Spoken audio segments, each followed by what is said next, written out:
하나님 아버지, 2021년 서부 지역에 자비를 베풀어 주셔서 비록 팬데믹으로 우리가 갇혀 있지만 두 번째 서부 야영회를 개최할 수 있도록 현대 문명을 허락하신 것 참으로 다행스럽게 생각하며 하나님께 감사합니다. 하나님을 찬양하는 목소리를 내지 못하게 하기 위해, 진리의 말씀이 선포되지 못하게 하기 위해 어둠의 세력은 우리를 한자리에 모이지 못하게 하지만 유튜브를 통하여, 줌을 통하여 풍성하게 하나님의 사랑을 가까이에서 준비된 주의 종들을 통해서 말씀해 주시니 참으로 감사합니다. 그러나 오늘 첫 시간 이준원 의사님의 강의를 받기 전에 아직 하나님과 사람들에게 회개하고 용서를 구하지 못한 것이 있다면 자신을 완전히 십자가 밑에 내려놓고 겸손히 회개하는 이 시간이 되게 하여 주시옵소서. 서부 전 지역의 성도님들 한자리에 앉지 못하는 안타까움의 원인이 무엇인지 살피고 용서받게 하여 주시옵소서. 그리고 준비된 우리 마음에 하나님께서 새 포도즙을 부어 주시옵소서. 기도하며 준비한 진리의 진수를 들고 이 자리에 세우심을 받은 강사님들을 인해 참으로 감사합니다. 오늘 이 시간은 이준원 의사 선생님을 통해서 과학과 성서에서 만난 진수를 저희에게 부어주실 때 듣는 우리에게는 깨달음과 실천의 축복이, 또한 전하는 자에게는 건강기별을 주신 하나님의 목적이 남김없이 선포되도록 성령님 도와주시옵소서. 자아 만족하는 몰입이 아닌 필요가 있는 이웃을 향한 선한 마음의 몰입을 실천함으로 각자에게 있는 크고 작은 문제들이 해결되고 치유되는 경험이 있게 하여 주시옵소서. 나성중앙교회에서 이 야영회를 통해서 계획하고 운영하는 모든 운영진들께 지혜와 명철로 띠띠우시고 순서마다 현대 문명들의 순조로움 속에서 잘 진행되도록 이 한 시간 성령 하나님 임하여 주시옵기를 간절히 기도드립니다. 서부 전 지역 재림 성도님들이 계신 곳에서 이 말씀을 배우겠사오니 집중하여 몰입하는 일에 방해받지 않도록 성령님 지켜 주시옵소서. 이 한 시간 저희 모두를 성령으로 감싸주시고 성령 충만함을 부어주시옵기를 우리를 구원해 주신 예수 그리스도의 이름으로 간절히 기도드리옵나이다. 아멘.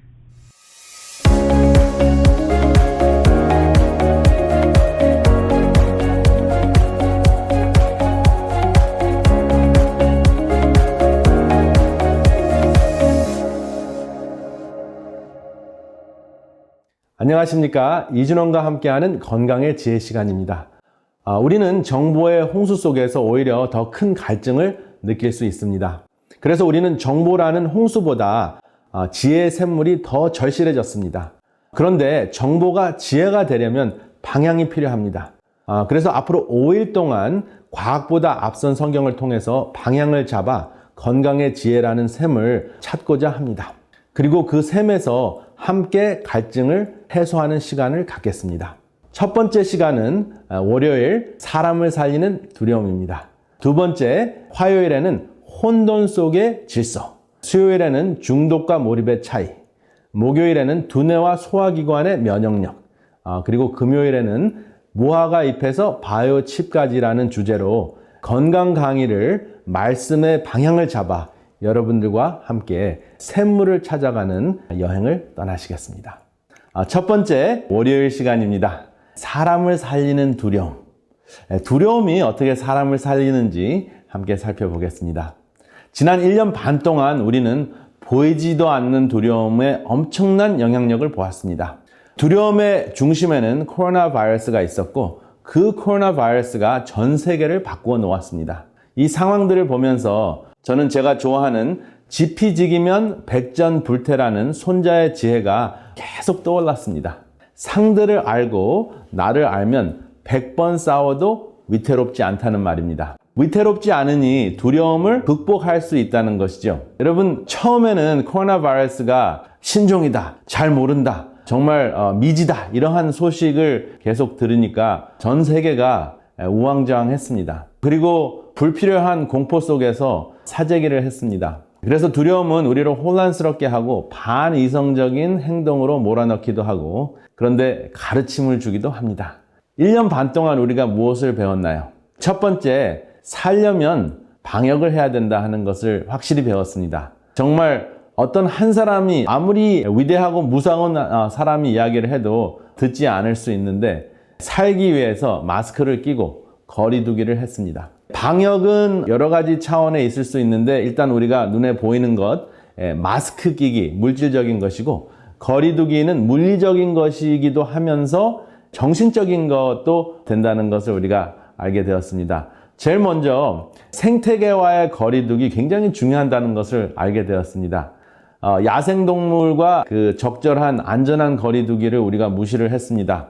인류가 입맛 때문에 또 여러 가지 욕심 때문에 박쥐를 마구 잡고 그리고 천상갑은 약재로 쓰기 위해서 마구 잡아들이다 보니까 그 박쥐나 천상갑에 그 있었던 코로나 바이러스, 사람에게는 아직도 잘 접하지 못했던 그러한 그 바이러스가 창궐하게 되니까 면역체가 과잉 반응을 하게 된 것이죠. 그래서 그 과잉 반응 자체가 우리에게는 염증과 질병으로 진행이 된 것입니다. 폐에서는 호흡기 질환이 일어났고 혈관에서는 응고가 되는 문제가 생겼고 그리고 혈관이 가지 않는 곳이 없잖아요. 그래서 두뇌에서도 혈전이 일어나고 또 두뇌 기능이 혈전을 통해서 산소 공급이 안 되니까 계속 그 두뇌가 희미하고 생각을 잘 못하는 그러한 현상들이 일어났습니다. 그리고 손끝이나 특별히 발끝 같은 데에서는 궤저 현상도 일어나는 것을 알 수 있었는데 결국은 우리의 면역 반응이 잘 모르기 때문에 미지이기 때문에 과잉 반응을 한 것이 질병으로 돌변한 것입니다. 사실은 코로나 바이러스는 그냥 생명체 자체도 아니고 스스로 살 수 있지도 못합니다. 어떠한 생명체에 들어가서 그 세포 속에 있는 다양한 기기들을 활용해서 복제하는 데 활용하고 그냥 복제하는 기능만 가지고 있는 것이 바이러스인데 그 바이러스가 이물질이다 보니까 한 번도 보지 못한 것이다 보니까 몸이 과격하게 폭탄을 터뜨리고 전쟁을 하게 되어서 우리 몸은 그 전쟁터에서 병을 체험하게 된 것이죠. 그래서 그것이 무섭기 때문에 이제 다양한 방법들로 그것을 완화하는 그러한 전쟁을 지금도 벌이고 있습니다. 백신도 나오고 다양한 치료제도 이렇게 새롭게 나오고는 있지만 결국은 잘 모르는 것에 대한 그 싸움. 그래서 몸속에서도 사실은 정신적인 또 물리적인 생리학적인 두려움 때문에 이 코로나 바이러스의 질병도 아주 악화된 사람들이 굉장히 많습니다. 그런데 우리의 그 사람들 중에서 대수롭지 않은 그 면역 반응을 보인 사람들은 큰 문제가 되지 않았습니다.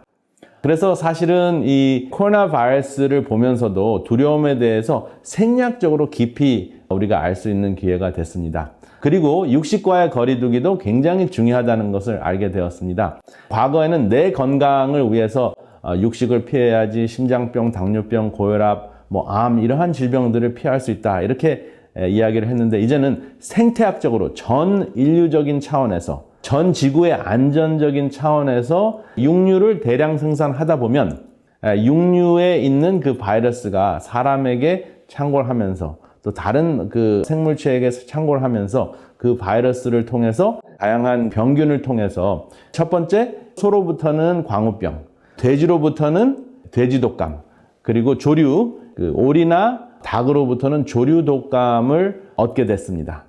그래서 만약에 우리가 채식을 했다면 이러한 질병들이 하나도 없었을 텐데 우리의 입맛을 충족시키기 위해서 육류를 선호하는 또 욕심내는 또 지나치게 그 육류 생산을 통해서 경제적인 이익을 보려고 하는 그러한 문제들 때문에 인간의 욕망 때문에 사실은 이 코로나 바이러스가 창궐 했다고 해도 과언이 아닙니다. 그래서 생태학자들은 미래에도 이 코로나 바이러스와 같은 팬데믹을 예방하려면 채식을 해야 된다라고 운동을 하시는 분도 계십니다. 그리고 1년 반 동안 이렇게 재택근무를 우리가 하다 보니까 많은 사람들이 제 환자들 중에도 한 10% 이상은 체중이 30파운드 혹은 50파운드까지 찐 분들이 오셔가지고 이 코로나 바이러스 때문에 꼼짝 못하고 집에 있다 보니까 정말 체중이 많이 불었다. 집에 있으니까 일하고 그 다음에 재밌는 게 하나도 없으니까 음식하는 걸 좋아해가지고 이것저것 해먹다 보니까 체중만 늘었다 하는 분들이 굉장히 많았습니다. 그래서 의자와의 거리 두기를 해야 되는데 의자와 너무 가까이 붙어 있다 보니까 결국은 운동을 하지 못해서 체중이 증가하면서 만성질환만 더 악화가 된 상황이 벌어졌습니다. 그리고 또 팬데믹 때문에 집에서 가족들이 지나치게 이제 가까이 붙어 있으니까 또 거리 두기가 또 무시되니까 거리와 사이는 사실 비슷한 말이면서 반대말도 되는 것 같아요. 왜냐하면 지나치게 가까이 있다 보니까 서로 충돌이 더 많아지고 다양한 관계들이 더 악화되는 것도 체험을 했습니다. 이 거리 두기를 다른 말로 정신적으로 표현을 하자면은 배려와 존중인데 배려와 존중을 하지 못하고 너무 옆에 붙어 있으니까 이쪽에서 툭 치고 나오면 저쪽에서 탁 치고 나오는 서로 싸우는 그러한 그 현상들이 일어났잖아요. 그래서 이 거리 두기를 무시하니까 관계도 안 좋아지는구나 하는 것을 알게 된 그러한 1년 반 동안의 팬데믹과의 씨름이었습니다. 제가 이 두려움에 관련돼서 여러분들과 꼭 함께 이야기를 나누고자 하는 분이 계시는데 이분이 누구일까요? 이분은 힌트를 드리자면 사회보장제도를 처음 대대적으로 시작하신 분이고요. 그 다음에 건강의 혜택은 모든 인간의 권리이지 특권이 아니다라고 외쳤습니다. 건강 혜택은 예를 들면 의료보험은 모든 국민들이 당연히 정부에게 요구할 수 있는 권리다라고 이야기를 한 것입니다. 많은 사람들이 반대를 했습니다. 이 반대하는 사람들과 싸우느라고 얼마나 힘드셨겠습니까? 그리고 이분은 또 경제 대공황의 가장 힘든 시기에 대통령으로 취임을 했던 분입니다. 그리고 2차 세계대전을 모두 경험했습니다. 그리고 결국은 20세기의 중심 인물 중에 한 분이 됐는데요. 이분이 누구일까요? 바로 프랭클린 루즈벨트 대통령입니다. 미국 대통령 중에서 가장 훌륭한 대통령 3분을 꼽으라면 이 3분 중에 한 명으로 꼽히는 분인데요. 이분은 성공회의 그 신앙인으로서 성경 말씀이 복음이 사회와 문화에 상관성이 있어야 된다. 또 적응성을 가지고 있어야 된다 해서 본인이 대통령이 되고 난 다음부터 그 정책을 통해 성경 말씀을 현실에, 사회에, 문화에 적용한 매우 훌륭한 대통령이었습니다. 그래서 이분이 하신 말씀 중에서 굉장히 훌륭하고 우리 모두에게 위로가 되고 큰 도움이 되는 말이 있는데요. 이분이 1933년 3월 4일, 지금으로부터 약 88년 전에 취임사에 한 말입니다. The only thing we have to fear is fear itself. 우리가 두려워할 것은 단지 두려움뿐이다. 20세기에 두려움을 극복한 대가가 한 말이니까 우리가 굉장히 심각하게 생각할 필요가 있죠. Only thing we have to fear is fear itself. 우리가 두려워해야 할 것은 두려움뿐이다. 그러면 이 두려움이 무엇인지 한번 살펴보겠습니다. 지피지기면 백전불태라고 했잖아요. 그래서 이 지피의 첫 번째 대상이 다름 아닌 인간이나 또 무서운 질병이나 이런 것이 아닌 그 두려움 자체가 무엇인지 두려움을 우리의 상대로 한번 과학적으로 살펴보겠습니다. 두뇌과학적으로 어떻게 두려움이 일어날까요? 한번 보시겠습니다. 여러분들의 그 두뇌 정중앙에는 물음표 모양의 기관이 있습니다. 이 물음표 모양의 기관을 변연계라고 합니다. 이 변연계는 우리의 감성을 담당하고 있는데요. 이 변연계는 이 물음표가 있고 그 다음에 물음표 밑에 그 점이 있잖아요. 우리가 물음표를 그릴 때. 근데 그 물음표 밑에 그 점 부분이 이 편도체라는 것인데 그 크기는 알몬드 크기만 해요. 그래서 알몬드 크기만한 그 두뇌 구조가 두뇌 중앙 부분 양 옆에 있습니다. 왼쪽 오른쪽에 있는데요. 바로 이 부분이 두려움을 감지하고요. 한번 두려운 그 경험을 하면 절대로 잊어버리지 않는 그러한 그 기능을 가지고 있습니다. 그 두려움이 사그라질 수는 있지만은 비슷한 경험을 또 하게 되면 다시 딱 살아나는 것이죠. 그래서 두려움은 가장 기억을 잘하게 하는 감정입니다. 그리고 이 변연계를 가만히 보면은 이 편도체의 그 기능을 더 잘 알 수가 있는데요. 이 편도체의 기능은 싸워야 되는지 도망가야 될지 결정을 하게 해주는 역할을 합니다.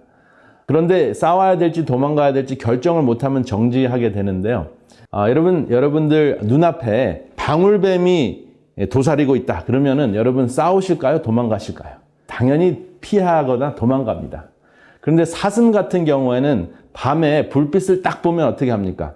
어찌할지를 몰라서 한 번도 본 적이 없고 이게 뭔지 모르고 어찌할지 몰라서 꼼짝을 못하거나 아니면 불 속으로 뛰어드는 그러한 현상도 있습니다. 그렇게 되면 죽게 되는데요. 사실은 사람과 같으면 그냥 피할 텐데 이게 뭔지 모르고 얼어붙었다가 더 위험한 상황에 뛰어드는 그러한 현상, 사람에게도 있을 수 있는데 일반적으로는 그렇게 하지 않도록 두려움을 통해서 싸우지 않고 도망가는 그러한 지혜를 하나님께서 심어주셨는데 바로 그것이 편도체의 역할입니다. 그런데 그것이 지혜로울 때도 있지만은 사람이 이제 다른 사람들의 그 시선이 굉장히 중요하고 다른 사람의 평가를 지나치게 우려하는 그러한 현상도 바로 이 편도체에서 일어납니다. 특별히 연예인이나 정치인이나 대중을 대상으로 해서 그 일을 하는 사람들, 강사일 수도 있고 목회자일 수도 있고 요즘에는 유튜브 때문에 사람들이 내 강의를 얼마나 보는지 그냥 수시로 보는 그러한 새로운 습관도 생겼는데요. 사실은 내가 올바른 일을 하고 제대로 하고 있으면 사람들이 어떻게 생각하는지 엄청나게 관심을 기울일 필요 없고 필요한 것을 적절하게 채우면 되는데 그것을 지나치게 관심을 갖다가 보니까 오히려 그것이 이제 두려움으로 또 집착으로 진행이 돼서 몸을 또 마음을 상하는 그러한 그 경우를 종종 보았습니다. 이것이 과연 하나님의 뜻일까요? 이것이 하나님의 뜻인가 아닌가를 분별하는 두뇌의 기능도 있습니다. 그것이 바로 그 여러분들의 이마 뒤에 있는 전전두엽의 기능입니다. 이것은 이성뇌라고 불리웁니다. 변연계는 감성두뇌고 전전두엽은 이성뇌라고 하는데요. 이 이성두뇌, 이 전전두엽이 변연계라는 그 감성의 기능을 좌우하고 제어하고 적절하게 조절하는 역할을 합니다. 그런데 이것이 제대로 조절이 되지 않으면 감성적인 사람이 되고 충동적인 사람이 되는 것이죠. 만약에 술을 마시면 어떻게 될까요? 술을 마시면은 이성뇌가 마비가 되고 변연계가 작동하게 됩니다. 그러니까 여러분들이 가끔 이제 드라마를 보시면은 그 회사에서 엄청나게 스트레스를 많이 받은 직원들이 회식할 때 술을 마시면서 상사에게 엄청나게 욕을 퍼붓는 현상이 일어나죠. 그게 어떤 현상일까요?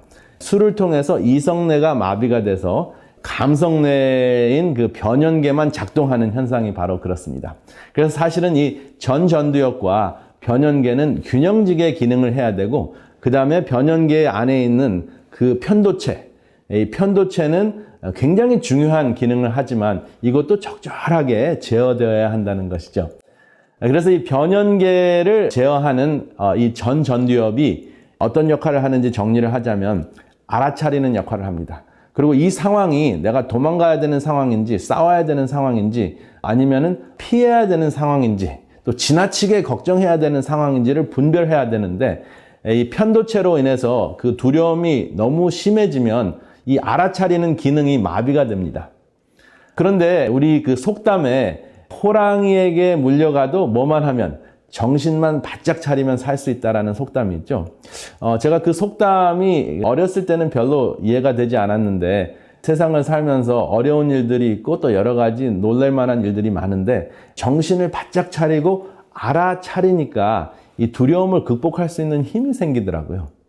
그래서 루즈벨트 대통령이 우리가 두려워할 것은 두려움뿐이라고 이야기한 것이 굉장히 마음에 와닿습니다. 그 두려움이라는 감성 때문에 사실은 지나치게 두려워할 필요도 없는데 수영장에서 막 물을 먹으면서 익사하는 그러한 현상이 일어나는 것이죠. 우리의 삶 속에서. 그리고 이 전전두엽이 하는 굉장히 중요한 기능이 또 뭐가 있냐 하면요. 본질을 파악하는 그러한 그 능력을 우리에게 부여하는데요. 바로 이 기능 때문에 사람과 짐승이 구별이 됩니다. 본질을 파악한다는 게 무엇일까요? 본질을 파악한다는 것은 무엇이냐 하면은 예를 들어서 안식일을 기억하여 거룩히 지키라 했을 때 안식일을 기억하여 지키지 않으면 그 구약 시대에서는 돌로 쳐 죽였습니다. 무엇이 작동된 건가요? 편도체가 작동이 돼서 안식일을 지키지 않으면 죽기 때문에 지킬 수밖에 없는 그런 상황에 놓여 있었습니다. 그런데 이사야서 58장에서는 그 안식일에 대한 본질을 이야기를 합니다. 그 안식일의 본질은 멍에의 끈을 풀어주고 그리고 자유롭지 않은 사람을 자유케 하는 그러한 그 정신이 있는데 그 정신은 다 잊어버리고 두렵기 때문에 그 안식일을 문자적으로 또 그 율법적으로 지키게 되면 하나님의 뜻을 모르게 되는 것이죠. 근데 그 본질을 파악하는 안식일의 본질을 파악하는 것이 바로 전전두엽의 기능입니다.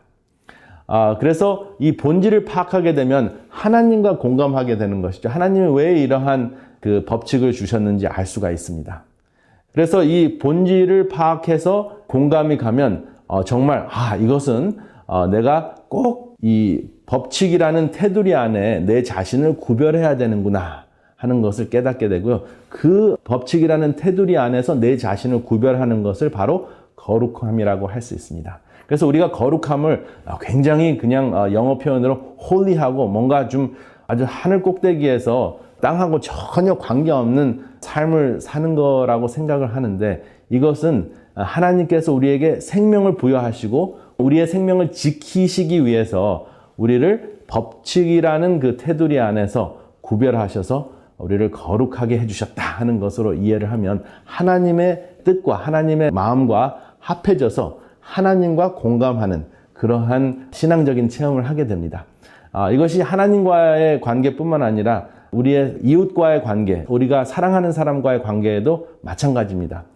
많은 경우에 어렸을 때는 어린아이에게 엄마 말을 안 들으면 안 돼 라고 혼내기도 하고 소리치기도 하고 놀라게 하기도 합니다.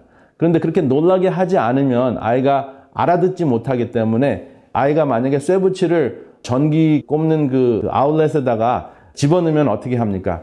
천천히 사랑하는 아들아 이렇게 하면 안 된다 하고 설명할 수 있는 그런 시간이 없어요. 그냥 손을 탁 쳐야 됩니다. 그래서 그렇게 하면 안 된다는 것을 알아차리게 해야 됩니다. 그리고 난 다음에 어느 정도 이제 성장을 하게 되면 엄마가 아빠가 나에게 그 쇠붙이를 그 아울렛에다가 집어넣지 못하게 한 것은 나를 살리기 위한 것이었구나 하는 것을 알게 됩니다.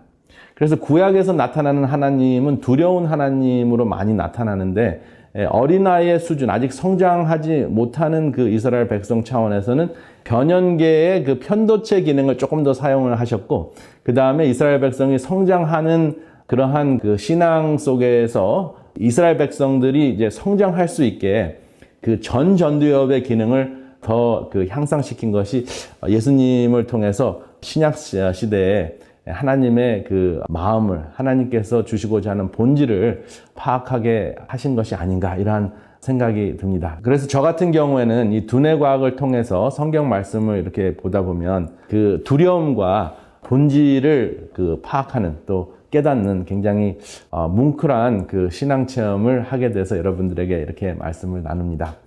다시 전두엽으로 돌아가서 이 전두엽이 하는 일은 해결 중심이에요. 그래서 문제에 있는 것은 인식은 하지만 문제에 집중을 하지 않고 해결을 하려고 하기 때문에 용기를 부여하는 그러한 기능도 있습니다. 그런데 반면에 그 편도체는 두려움 중심이기 때문에 문제의 원인을 자꾸 생각하게 하는 기관이에요. 그래서 전두엽과 편도체가 잘 균형지게 일을 해야 되고 전두엽이 분명히 그 편도체를 제어하고 조절하는 역할을 해야 되는데 그렇게 하지 못하고 완전히 그 편도체가 지나친 기능을 하게 되면 두려움 혹은 공포 속에 빠지게 됩니다. 근데 반대로 이 편도체가 완전히 마비가 됐거나 파괴된 환자들도 있습니다.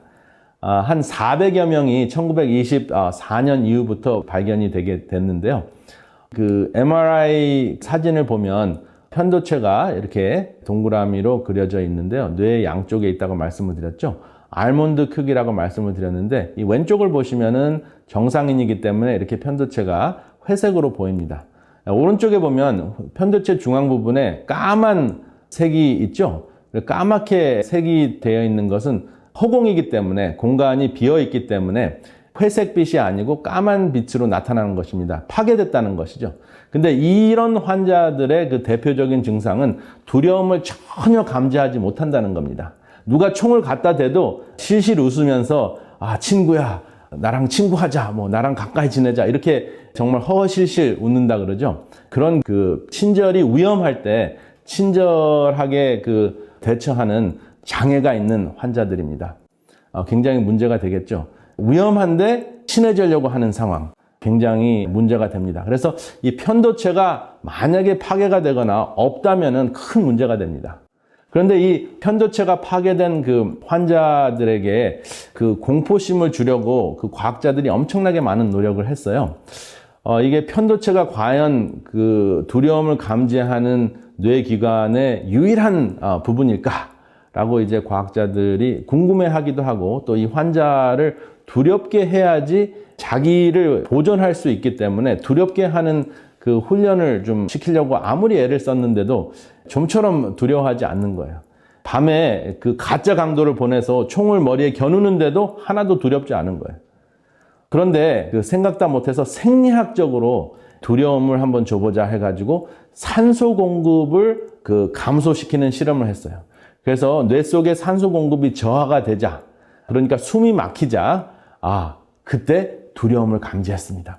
그래서 이 두려움이라는 것은 단순히 그 편도체의 기능뿐만 아니라 숨을 쉬게 하는 그 기관이 마비가 돼도 두려움을 느끼는구나 하는 것이 밝혀졌습니다. 그래서 이 두려움이라는 것은 생명을 살리고자 하는 하나님의 창조물입니다. 그래서 이 두려움에 사로잡히지 않고 두려움을 잘 극복하고 두려움을 통해서 배우는 것이 굉장히 중요하다는 것을 깨닫게 되는 장면입니다. 그래서 이 두려움 센터는 제거하는 것은 오히려 위험하고요, 두려움을 제어하는 것이 굉장히 중요하다 하는 것이죠.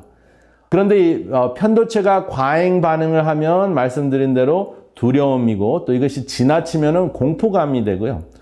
근데 반대로 전전두엽이 대부분 감성을 제어하기 때문에 좋은 것으로 우리가 기억을 하지만 전전두엽도 과잉 기능을 하게 되면 또 문제가 됩니다. 어떠한 문제가 되냐 하면요, 지금 걱정하지 않아도 되는 미래의 걱정까지 죄다 끄집어내가지고 내가 30년 후에는 어떻게 될까? 내가 죽기 전에는 어떻게 죽어야 되지? 내가 어떻게 살아야 되지? 하고 지금 있지도 않는 걱정을 끄집어내가지고 사서 고생하는 전두엽 과잉 그 기능 현상도 있습니다. 그것이 걱정, 근심, 그리고 판단력이, 좋은 표현으로 판단력이 뛰어난 사람의 그 습관이자 그 성질인데요. 판단력이 지나치면은 어떻게 됩니까? 남을 비판하는 판단력도 증가하게 되죠. 그렇게 되면은 이제 관계도 깨어질 수 있는 그러한 문제가 생깁니다.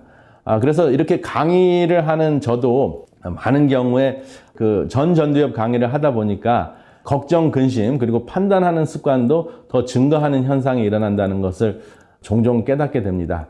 그리고 이 전두엽의 기능이 또 어떤 때는 과잉 기능을 하고 어떤 때는 그 기능이 또 저하되는 경우도 있어요.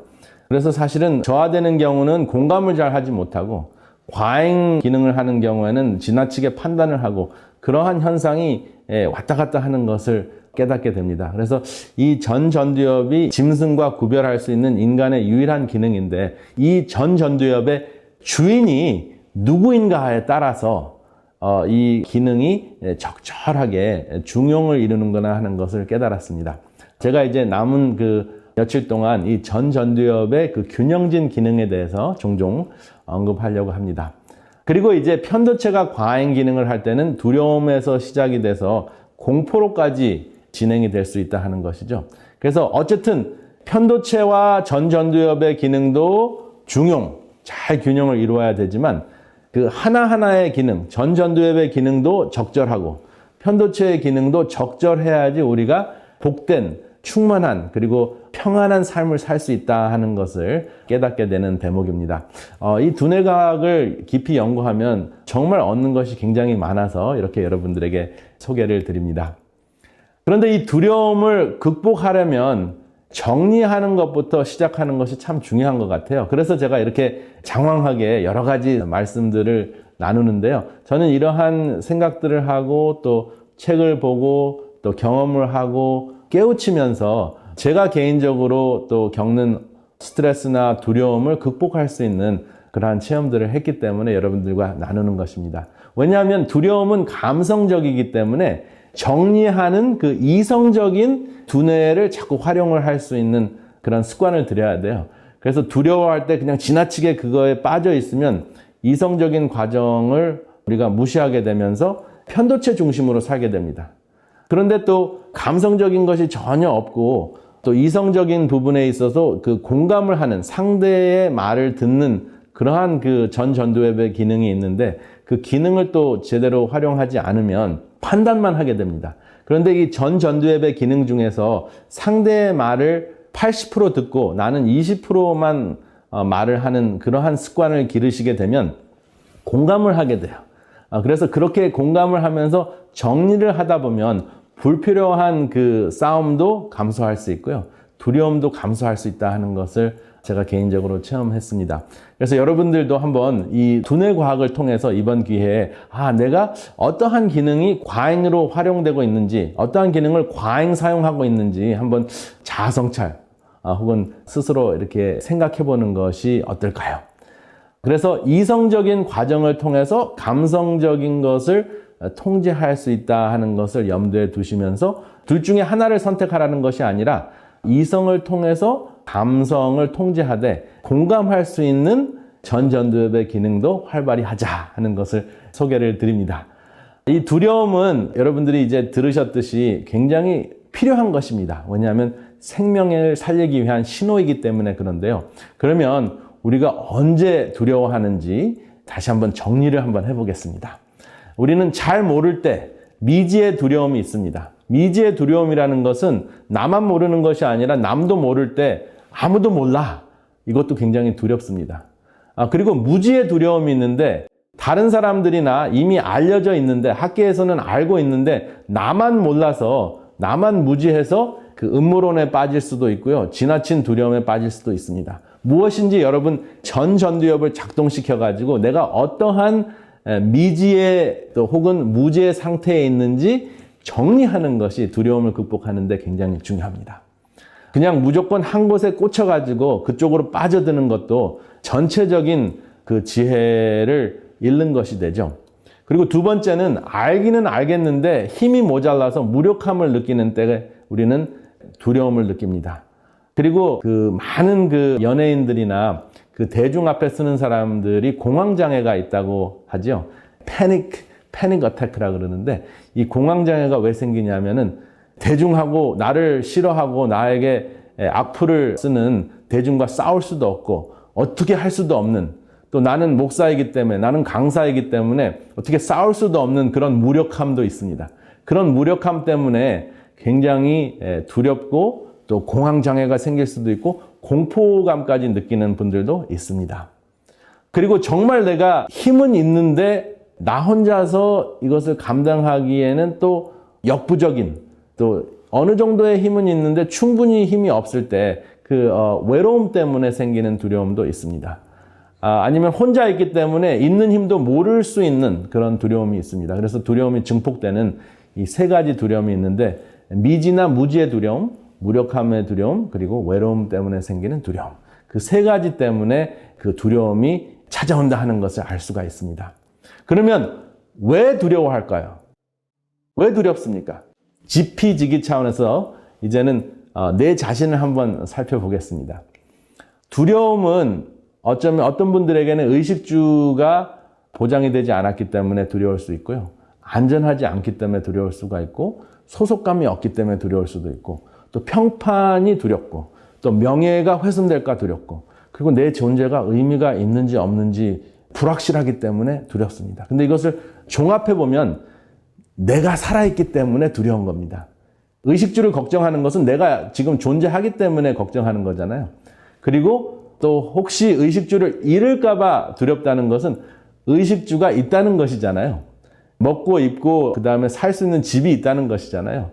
그리고 안전하지 않은 것이 두려운 것은 내가 존재하고 그 다음에 어느 정도는 안전한 것을 느낄 수 있기 때문에 불안전할까봐 두려운 것이잖아요. 소속감. 내가 소속감이 있다 없다라는 것을 생각한다는 것은 소속감이 있을 수도 있기 때문에 두렵고요. 평판과 명예, 존재, 이 모든 것은 잃을 것이 있기 때문에 생기는 상실감, 이 상실감 때문에 생기는 문제가 아닌가 생각이 됩니다. 이 대목에서 우리가 좋아하는 이순신 장군의 명언이 떠오르는데요. 필사즉생, 필생즉사. 죽고자 하면 살 것이요, 살고자 하면 죽을 것이다. 그래서 우리가 살아있기 때문에, 잃을 것이 있기 때문에 지금 두려워하는 것이지, 죽고자 하면 두려울 것이 없다는 것입니다.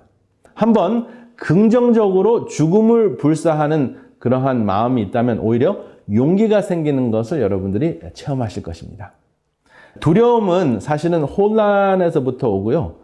이 두려움에 대한 그 생각을 우리가 바꿀 필요가 있는 것 같아요. 우리가 두려움의 태도를 바꾸면 이 두려움이 더 이상 두려움이 아니라는 것을 알 수가 있는데요. 그 두려움에 대한 태도를 바꾸는 첫 번째 단계가 무엇이냐면 감사하는 것이 아닌가 생각이 듭니다.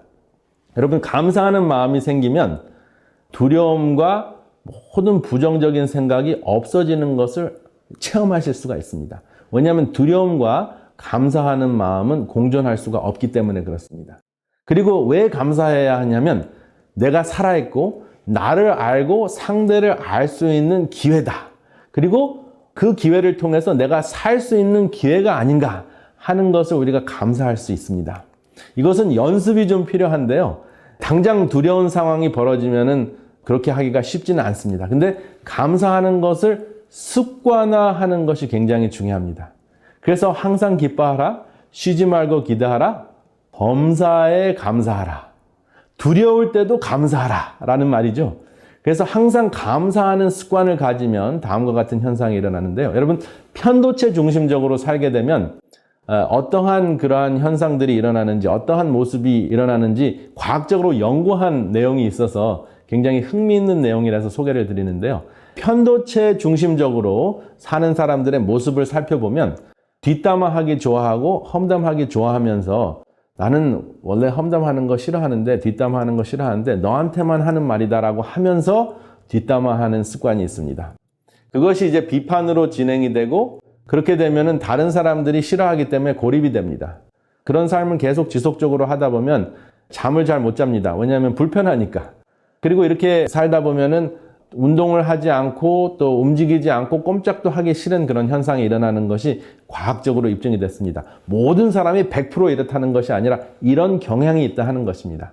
근데 반대로 항상 기뻐하라, 쉬지 말고 기도하라, 범사에 감사하라. 그래서 어떠한 상황이라도 어떠한 문제가 있더라도 좋을 때뿐만 아니라 좋지 않을 때, 두려울 때도 감사하라 하는 그 말씀을 순종하는 사람은 긍정적인 삶을 살고 그럼에도 불구하고 자원봉사를 하고 자원봉사를 열심히 하니까 육체적으로 피곤하니까 단잠을 자게 되고요.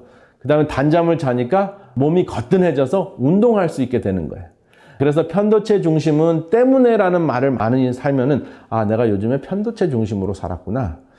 뭔가 두려움에 사로잡혀서 살았구나 하는 그러한 그 여러분들의 그 분별력을 가동하셔가지고 스스로를 성찰하실 수 있고요. 그 다음에 그럼에도 불구하고 이럼에도 불구하고 힘이 나고 감사해. 이래서 감사해. 저래서 감사해. 누구를 또 도와주지? 잠을 거뜬히 잘 잤네. 운동해야지. 이런 생각이 드시면은 전두엽이 편도체를 제어하는 삶입니다. 여러분, 어떠한 문을 여실지 결정을 여러분들이 하시기를 바랍니다. 제가 또 존경하는 또 한 분이 있는데요. 이분이 다음과 같은 말을 했어요. Fear is a reaction. Courage is a decision. 두려움은 반응이지만 용기는 결심이다. 윈스턴 처칠이 한 말인데요. 두려움은 그냥 단순한 반응이지, 감성적인 반응이지 별거 아니라는 거죠.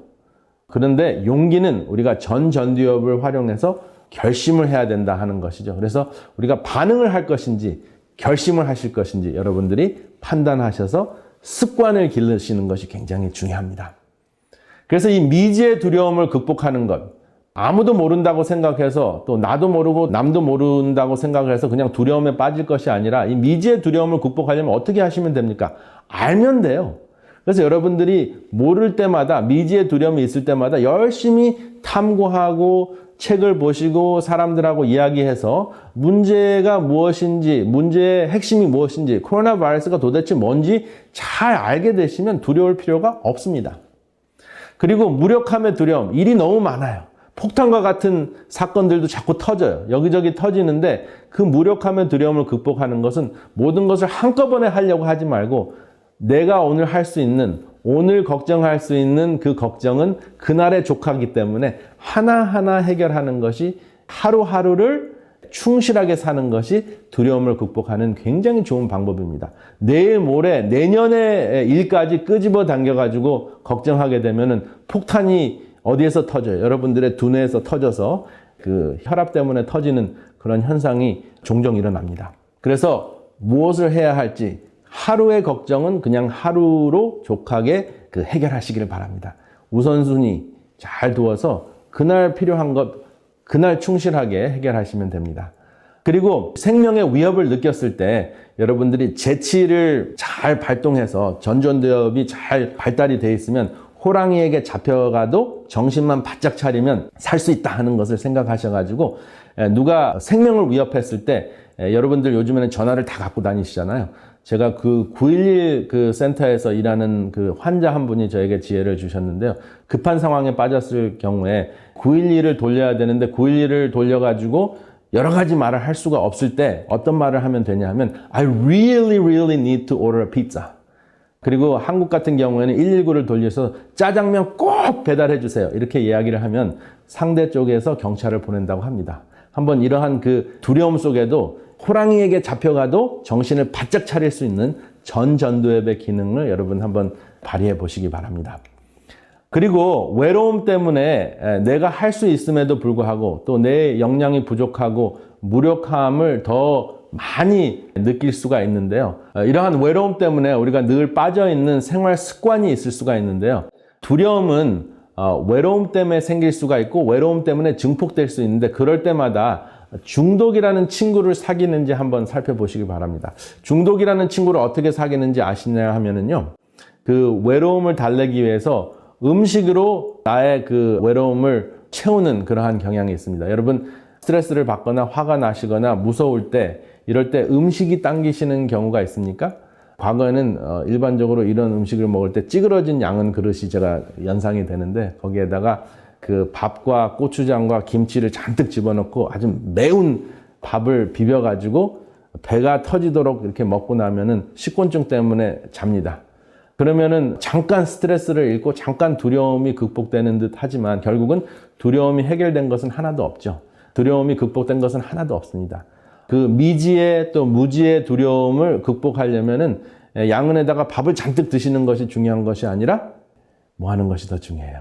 그 미지나 무지를 해소하는 연구를 하고 물어보고 그 지혜를 얻는 것이 굉장히 중요하잖아요.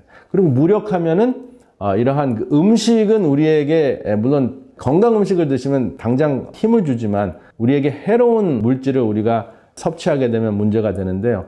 어떠한 것들이 있을까요? 커피 반반입니다. 좋은 것 반, 나쁜 것 반이 있는데요. 그 좋은 것만 생각하고 커피의 혜택만 생각하고 커피를 그냥 무심코 이제 마시는 그러한 그 시대가 왔습니다. 그 다음에 나의 전두엽, 그쪽 걱정, 근심, 그리고 또 두려움이 지나치게 증폭됐을 때 그것을 마비시키느라고 알코올을 마시는 경우도 있습니다. 담배는 어떠한 역할을 합니까? 도파민을 막 분비해가지고 쾌감을 느끼게 해서 사실 마약을 먹는 거와 똑같습니다. 몰핀을 맞는 거와 똑같은 현상이 일어나는데요.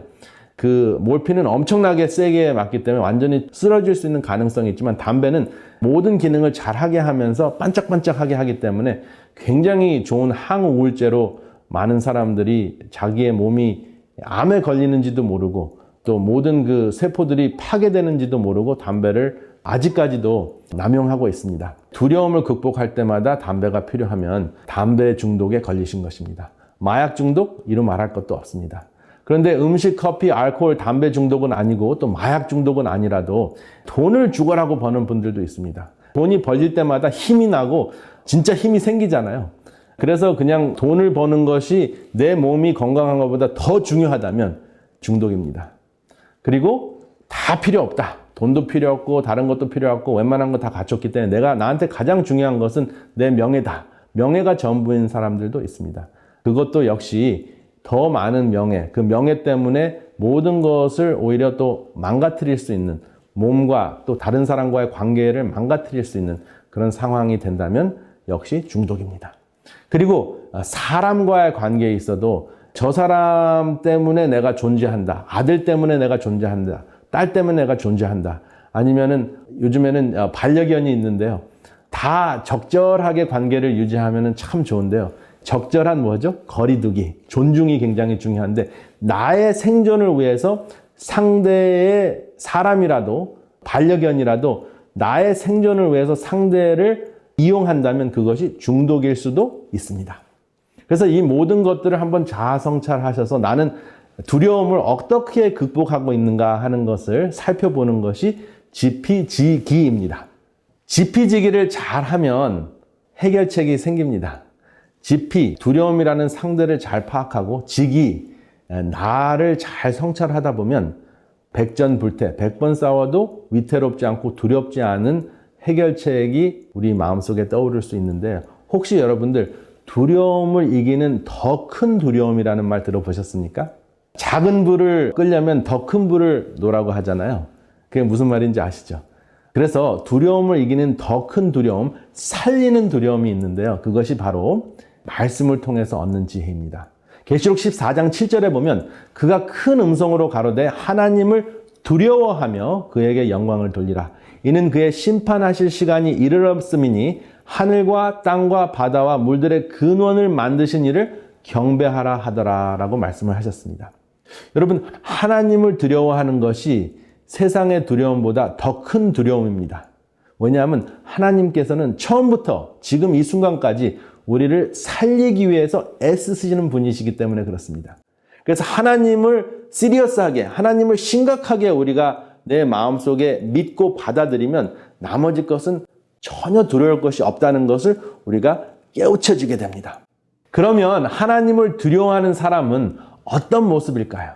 계시록 14장 7절의 말씀을 다시 조명을 하면 하늘과 땅과 바다와 물들의 근원을 만드신 이를 경배하라 하더라 하는 말씀이 있는데요. 경배라는 단어는 원어로 보면 프로스퀴네오라는 단어인데 입맞추다라는 뜻입니다. 경배하는 것과 입맞추는 것 어떠한 관련이 있을까요? 원래 이 원어는 강아지가 주인의 그 손을 핥는 모습입니다. 그리고 과거에 그 종이 주인의 손에 입을 맞추는 모습입니다. 그러니까 전적으로 신뢰하고 전적으로 충성하고 전적으로 경배하는 모습이 바로 입맞추는 모습이죠. 근데 우리의 삶 속에서 우리가 입맞추는 모습을 어떻게 보일 수 있을까요? 다양한 모습들이 있는데 저는 건강 강사이기 때문에 우리가 매일 매순간 하나님과 입을 맞추는 것이 무엇일까? 정신적으로 입을 맞추는 것 물론 있습니다. 그런데 매일 우리가 입을 맞출 수 있는 방법이 있더라고요. 그것이 바로 보니까 어떤 음식을 우리 입에다가 넣느냐. 입에다 넣기 전에 입을 맞춰야 되잖아요. 그 음식과. 그래서 두려움을 극복하는 음식을 한번 소개해 드리려고 합니다. 그래서 하나님을 두려워하는 사람들은 식생활도 다른데요. 하나님을 두려워하는 사람들은 일반적으로 스트레스를 받거나 두려울 때 술을 찾는 것이 아니라 술이 주가 아니고 술 주자잖아요. 술이 주가 아니라 하나님이 진정한 Lord 주가 되셔야 되는데요. 이 세로토닌이 분비가 되는 다양한 견과류가 있습니다. 여기 보면 두려움의 그 기능을 하는 알몬드 사이즈의 그 현도체를 제가 말씀을 드렸는데 바로 알몬드가 여기 있습니다. 그리고 호두가 있고요. 호박씨가 있고 그리고 피스타치오, 마카데미아, 그리고 해바라기씨, 캐슈 이러한 견과류가 있는데 이러한 견과류를 섭취하면은 세로토닌을 만드는 트립토팬을 섭취하게 됩니다. 그래서 이 트립토팬을 섭취하게 되면 몸속에 들어가서 그 트립토팬이 세로토닌으로 변해서 우리에게 안정감을 줍니다. 세로토닌이 모자르면 불안해지고 지나치면은 안주하게 됩니다. 등 따시고 배부르면 어떻게 되죠? 아무것도 하지 않죠. 안주하게 되는데 적당하게 있으면 안정감을 느낀다 하는 것입니다.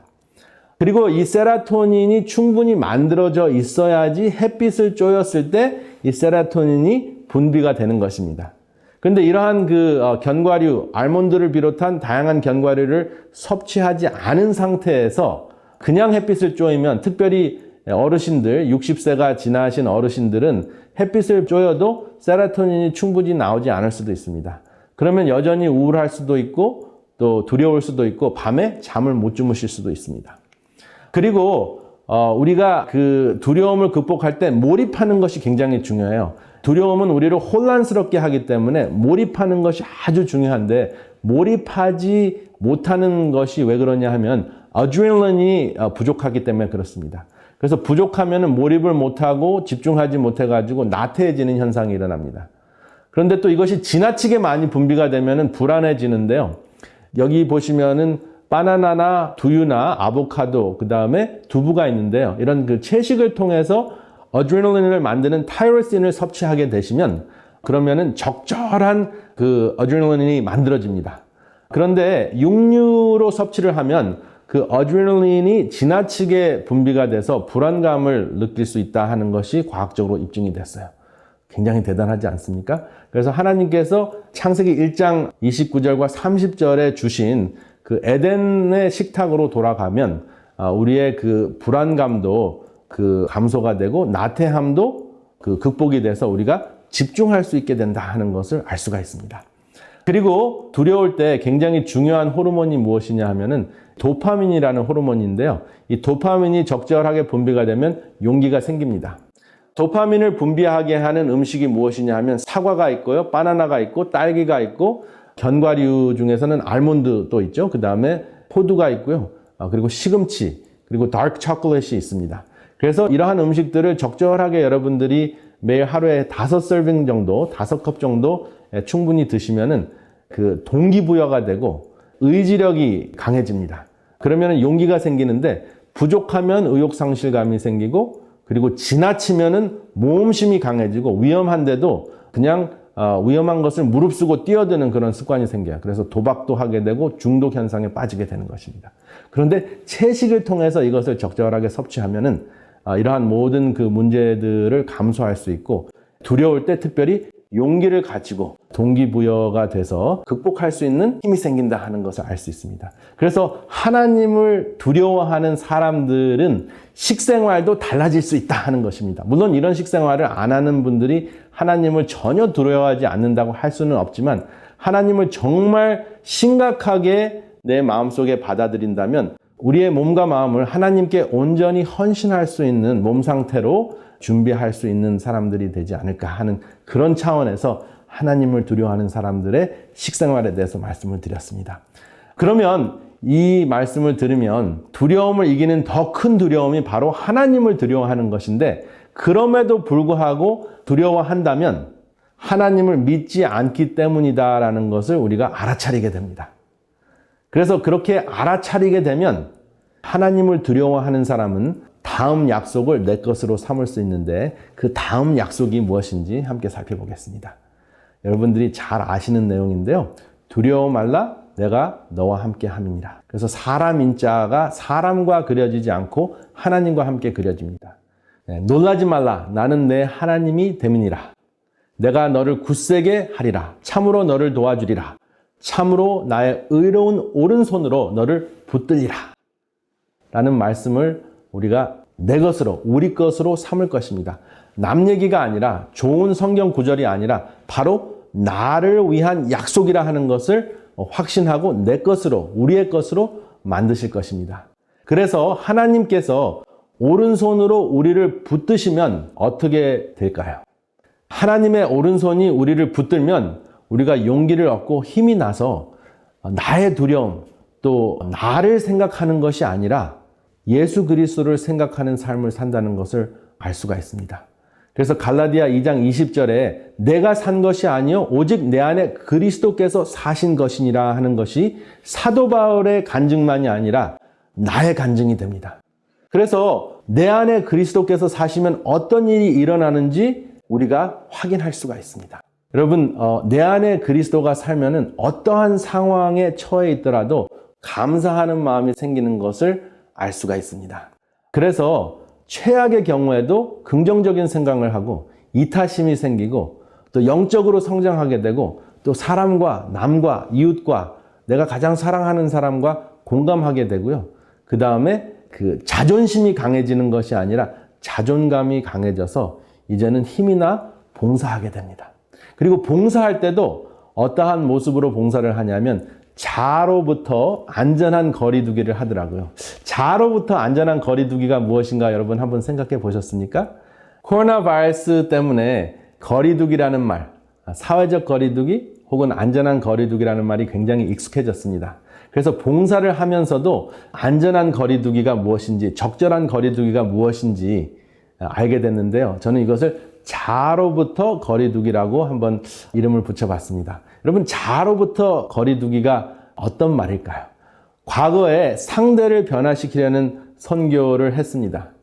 그래서 저 사람을 변화시켜서 우리 교인을 만들고 저 사람이 우리 교회 멤버가 되는 것을 마음속 깊이 원했다면 그것은 우리의 욕심이었는지 모르겠습니다. 그런데 자아로부터 거리를 두고 생각을 하면 이것이 독재였다는 것을 알 수가 있습니다. 그리고 단물만 빼먹고 우리 교회 안 나온다라고 생각하는 대가를 바라는 선교는 거래였다는 것을 알 수가 있습니다. 그래서 대가를 바라지 않는 봉사, 그리고 순수하게 남을 배려하고 남을 존중하는 그 희생 정신이 올바른 자아로부터의 거리두기라는 것을 알 수 있을 것입니다. 그렇게 되면 선교를 선교라고 의식하지 못하는 삶을 살 수 있게 됩니다. 그것이 바로 예수님께서 바라시는 양의 모습이 아닌가 생각이 됩니다. 그래서 우리의 두려움이 감사로 변하고 감사가 봉사로 변하는데 그것이 진정한 섬김으로 변하는 것이 바로 내가 죽고 예수가 사는 섬김의 생활이 아닌가 생각이 됩니다. 내가 죽고 예수가 사는 섬김의 삶은 어떻게 나타날까요? 우리가 섬기는 사람은 믿어주는 만큼 잘합니다. 그리고 아껴주는 것보다 애껴주는 만큼 여뭅니다. 그리고 인정받는 만큼 성장하기 때문에 믿어주고 애껴주고 인정하는 그러한 삶을 산다는 것을 우리가 체험하실 것 같습니다. 우리가 이제까지는 많은 두려움에서 시달렸다면 그 두려움을 감사로 극복하고 감사가 봉사가 되고 그 봉사가 예수님께서 바라시는 섬김의 삶으로 변환되어서 내가 죽고 예수가 사는 섬김의 삶으로 하나님께 영광을 돌리는 여러분들과 제가 되시기를 이 시간에 간절히 바랍니다. 감사합니다. 남은 자여 창조주 전하라 이 나라에서 전하라로 남은 자여 창조주 전하라 기별 속이 전하라 영광의 그날이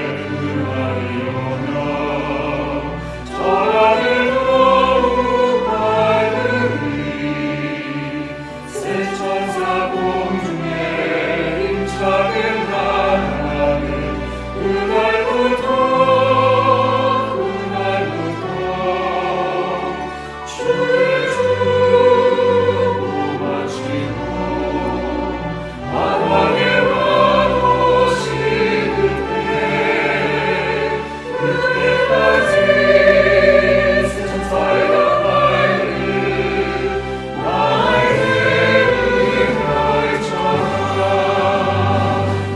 전하는